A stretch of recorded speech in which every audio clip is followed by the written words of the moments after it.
Hello, welcome to the 190 Literary and Jury Charge. I'm going to start out with a small selection from the book Don't Sweat the Small Stuff. This is Be Aware of the Snowball Effect of Your Thinking. Okay, ready? A powerful technique for becoming more peaceful is to be aware of how quickly your negative and insecure thinking can spiral out of control. Have you ever noticed how uptight you feel when you are caught up in your thinking? And to top it off, the more absorbed you get in the details of whatever is upsetting you, the worse you feel. One thought leads to another and yet another until at some point you become incredibly agitated. For example, you might wake up in the middle of the night and remember a phone call that needs to be made the following day. Then, rather than feeling relieved that you remembered such an important call, you start thinking about everything else you have to do tomorrow. You start rehearsing a probable conversation with your boss, getting yourself even more upset. Pretty soon you think to yourself, I can't believe how busy I am. I must make 50 phone calls a day. Whose life is this anyway? And on it goes until you're feeling sorry for yourself. For many people, there's no limit to how long this type of thought attack can go on. In fact, I've been told by clients that many of their days and nights are spent in this type of mental rehearsal. Needless to say, it's impossible to feel peaceful with your head full of concerns and annoyances.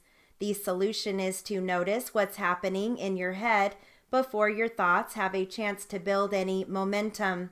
The sooner you catch yourself in the act of building your mental snowball, the easier it is to stop.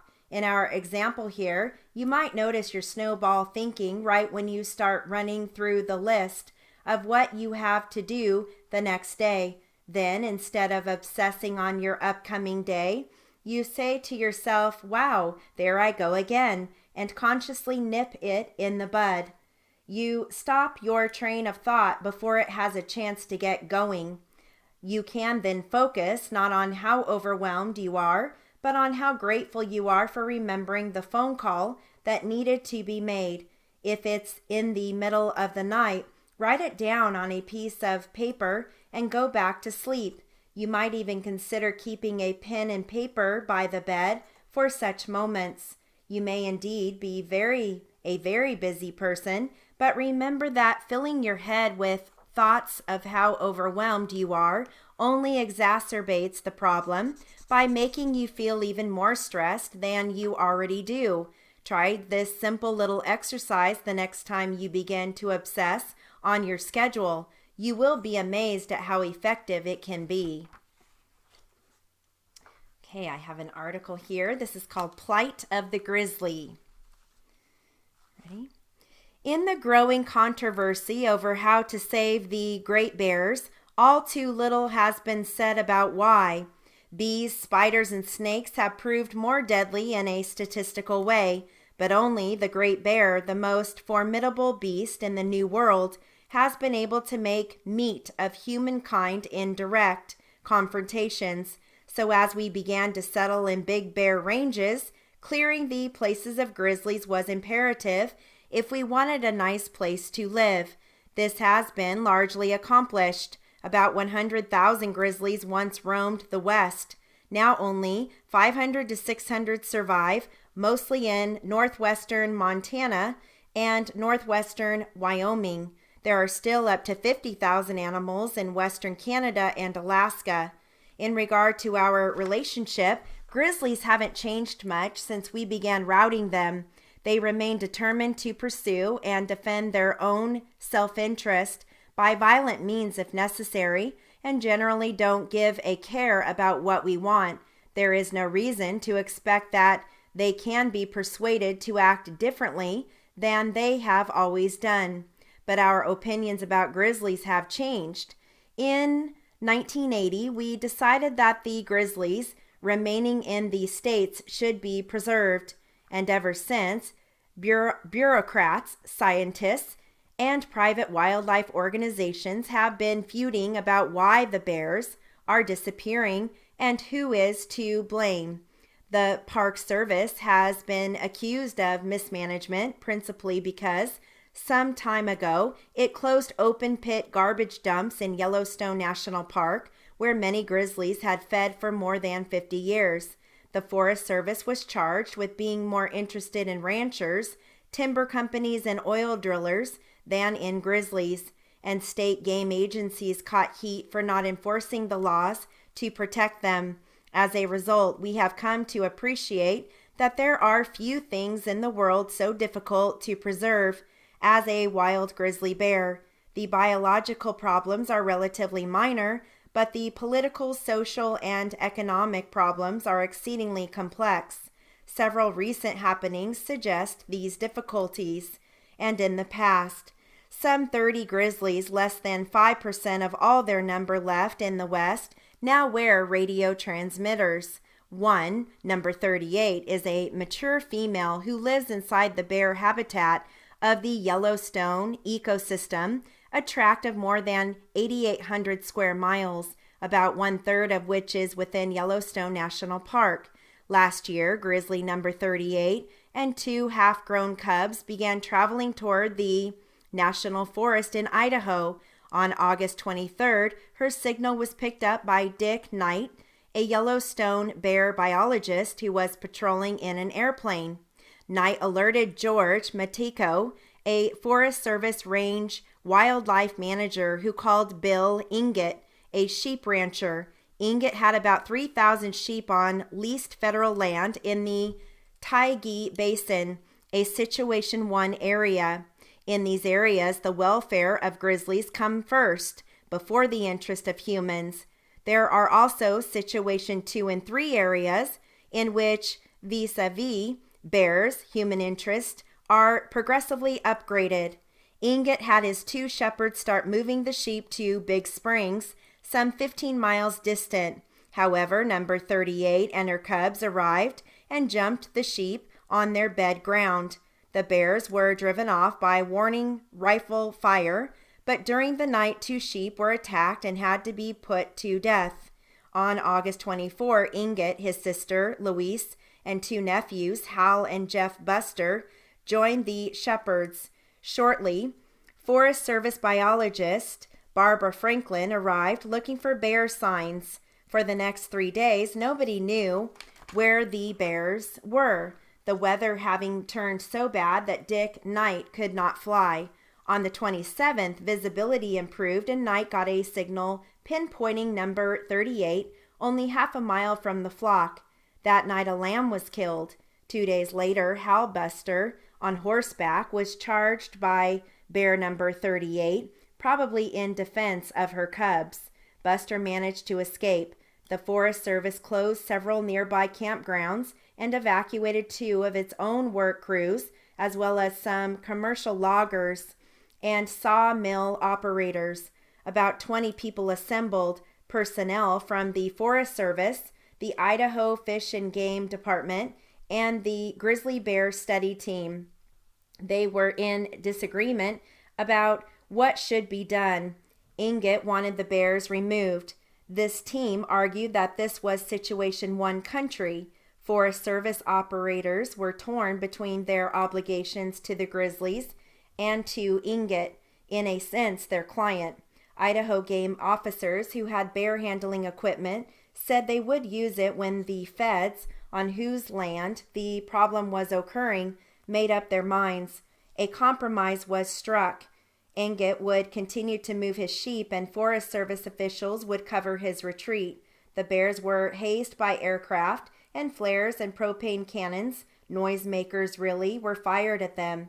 On several nights, Idaho Fish and Game personnel strung up a half-mile of electric fence around the sheep bed grounds. Still, the 3 bears found an opening and picked off a few more of the flock. The improbable entourage, herders, public servants, members of a video crew, sheep and bears, arrived at Inget's Big Springs corral on September 4. There, Inget sold his lambs and drove the bucks back to his ranch 2 miles away. The bears followed. All parties then milled about for several days, and the grizzlies began touring private and federal lands on which their status was less protected than in Situation 1 areas. It was then decided that to avoid a serious incident, accusation by aroused local residents, the bear family had to be moved. 3 traps were set and baited. The 3 bears roamed about for another day or so, but on September 19 were taken in the traps and trucked back to Yellowstone, except that the sow got a replacement radio collar and the cubs their first ones, and the 3 bears were unmarked by their excursion. On the human side, the incident cost about $25,000. Then there's grizzly number 15, an 8-foot-long, 430-pound male, was first radio collared back in 1975. He was in the Gallatin National Forest on the western edge of the Yellowstone on June 24, 1983. Early on June 25, he padded up to a Forest Service campground where William May was camping with a friend. Without warning, bear number 15 ripped open the tent of these sleeping campers, picked up May, carried the screaming man 30 feet, killed him, and ate about a third of his body. There is a firm rule that a grizzly that kills a human without cause, not in defense of cubs, for example, has to be destroyed immediately. Grizzlies are very adaptive. If they hit on a tactic that works, they are apt to repeat it. On the night of June 25, bear number 15 returned to the place where he had killed William May and was caught in a foot snare lashed to a stout tree. The enraged animal began tearing at the trap and the cables. A Montana game official shot a tranquilizer dart into the frenzied beast. When tests determined that this was the bear that had killed May, a lethal dose of poison was injected. Now we are probably spending more than $2 million a year to keep the token grizzlies we want in the West, more than we are paying for any other endangered or threatened species. Alternatives being considered for further protection, closing certain park and national forest lands to humans, habitat improvement, and supplemental feeding would cost still more.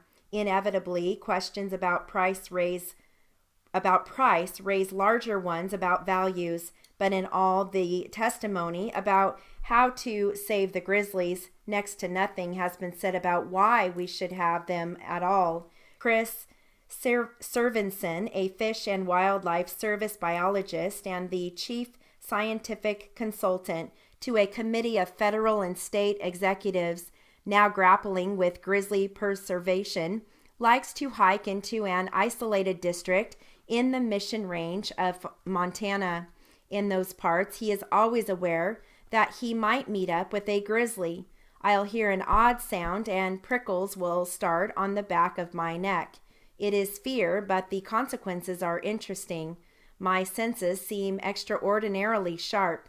It is more than being alert to danger. It is kind of a super awareness about myself and everything around me. Those are the times when I feel most alive. If there were no bears, I would not have that experience, which I think is very valuable. I am much less acquainted with grizzlies than is Severson. However, once to the northeast of Great Bear Lake in Canada, I slid down a frost boil and luckily caught myself before I fell on top of a female grizzly and her cub 15 feet below. Without even looking up, the female grunted a few times and padded off with her cub into the scrub. I was absolutely motionless, not as a reasoned tactic, but because for the only time in my life I fully understood the meaning of petrified by fear. I experienced the sensation that he was talking about, one of the marvelously heightened consciousness awareness that we can have. Those few seconds remain the most memorable, the most powerful experience of a generally stimulative summer in the Arctic wilderness. That a grizzly can provide such a direct emotional charge does not in itself justify the complicated public effort to keep a few of the animals in our western states. Nevertheless, I think they are generally worthwhile despite the trouble and expense of keeping them. In trying to save such an animal, we express our humanity that we can act on abstract principle for intellectual and compassionate reasons. We also admit that because of these attributes, we have unique responsibilities not to destroy marvels we cannot recreate. All preservation efforts confer the same benefits, but the grizzly seems special because he is such a hard case. Keeping this beast will give our ethical reflexes a real workout.